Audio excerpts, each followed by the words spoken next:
McConnells Mill State Park stretches over 2,500 acres of the Slippery Rock Gorge in Lawrence County. Part of a complex with neighboring Moraine State Park, McConnells Mill's natural landscape complements the man-made nature of the land and lakes that make up Moraine. However, the history that lies beneath every rock and throughout every inch of McConnells Mill is what truly separates the two parks. The best known and most visited historical aspect of McConnells Mill is the old mill that brings centuries of history to life.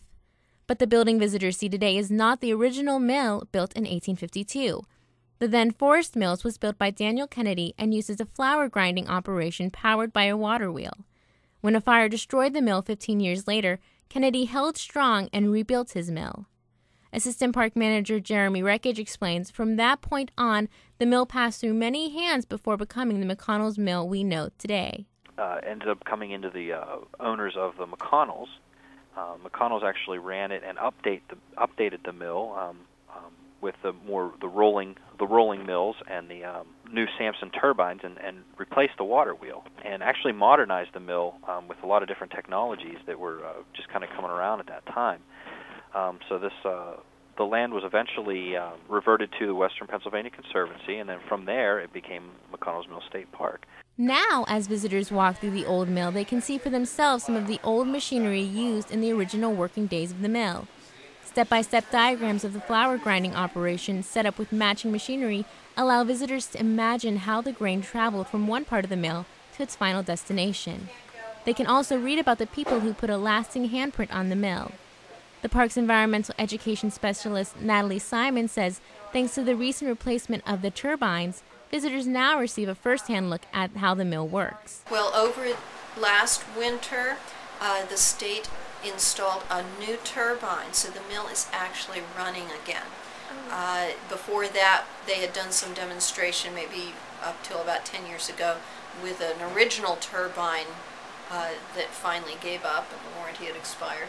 And so the mill was dormant for a number of years, and then we put a new turbine in. And so not only do we grind corn here as demonstration during our tours, but we can show how the water power made all the movement of the line shafts and the pulleys and the belts, and people can actually see that and see that alternative energy working. While traveling back through time inside the mill, the constant roar of the dam outside also fills the air. Wreckage says although the dam was built at the same time as Forest Mills as a source for the water power, it too needed rebuilding for safety concerns. The original dam was logs and boulders, and those aren't really very safe. They need a lot of maintenance and require a lot of work to keep them from breaching. So a new dam was placed in which was made out of concrete and would last a lot longer and required less maintenance. Standing on the observation deck of the dam and looking down past the mill, another unique National Historic Landmark can be seen. The covered bridge built in 1874 that sits within McConnell Mill State Park is one of two in Lawrence County. Wreckage says although the bridge actually belongs to the county, it still brings people to the park. Well, there's not very many of them left behind anymore, and they're getting a little bit harder to maintain, and as different groups actually try to preserve them and maintain them and keep them up, they're very unique, and a lot of people like driving across them and hearing how the wheels and the boards click and stuff. Although each of these landmarks are unique and interesting, Simon and Wreckage both agree it's the natural beauty of the park itself that attracts the travelers each year. There's a lot of exceptionally beautiful and interesting hiking trails, and we have a map to guide visitors on the trails all the way from easy up to extremely difficult for the area. Visitors have 4 nature trails to choose from that vary in difficulty. The smooth and level Hell's Hollow Trail leads hikers down a scenic route to Hell's Falls. Alpha and Kildew Passes give a moderate hike of longer distance and more rugged terrain.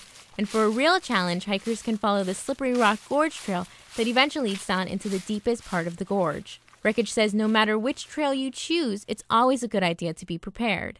We would like you to make sure you bring plenty of water and wear sturdy hiking shoes. Also, make sure you leave at where you're going to be and what time you're expected to be back with a friend or somebody that's pretty reliable, so that if you don't get back in time, they can give us a call. Simon explained swimming is prohibited in the gorge area of the park because of strong currents created by fallen boulders. Also, if people are hiking, they need to be aware to stay back from the stream because it's not called the Slippery Rock for nothing. Just as the mill brings the past to life, visitors also find a deep natural history in the land of McConnells Mill. Wreckage explains when adding new property to the park, important factors are the stories the land can tell. We look for past settlement aspects. We look for characteristics of any type of rock shelters or maybe some Native American settlements. Obviously, the mills. So we do look for some archaeological stuff as well as some of the aesthetic things that we feel that, and especially the people and our park patrons and visitors feel that need to be preserved. Simon says the various programs and opportunities provided by the park highlight the different aspects of the park. We try to do a wide variety. A lot of people like to come back to different programs, guided hikes, and with different themes. The geology of the park's really unique and interesting. The industrial history of the park, there was quite a bit of, there was an old iron furnace, there's an old lime kiln, quarries, lots of things that happened back then. Sawmills, carding mills, grist mills.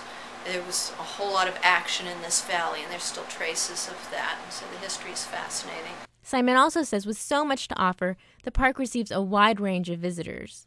People love to hike at all times of the year. They also, there's a lot of photography, a lot of sightseers. Also the whitewater kayaking is a high adventure here, and they say it's just the best for miles around.